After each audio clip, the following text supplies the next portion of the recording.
How really diverse are we? In this age and space, in the 21st century, we would expect that some of the tech giants of the Western world in the Silicon Valley, we would expect these tech giants to be increasingly diverse as time progresses. But sadly, that has not, and surprisingly, that has not been the case.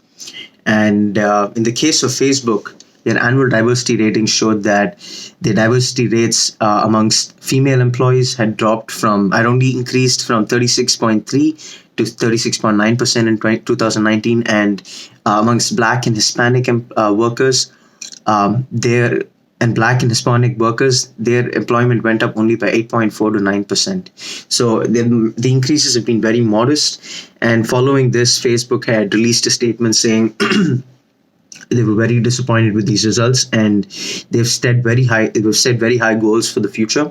And they've said that by the next 4 years, they're planning to double both female employment and Black and Hispanic employment, both all over the world and in the US.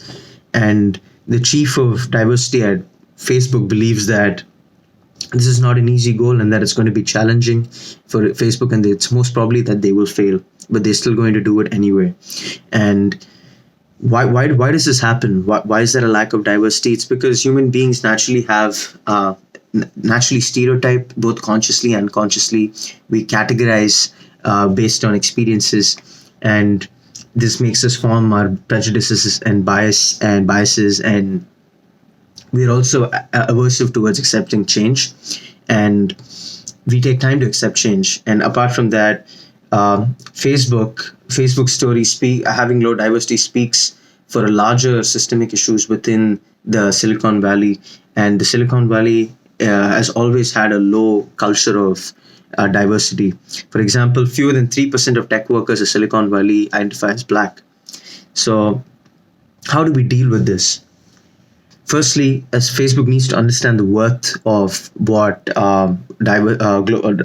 of diversity, that it brings in more revenue, that it ensures teams are more efficient, and you need to encourage cultural appreciation where you respect and embrace different cultures. You need to build an environment that's psychologically safe to promote confidence and try and incentivize people to speak up and give them courage to speak up. And you need to promote emotionally sensitive and mindful communication, and that's what's going to make people feel comfortable and included.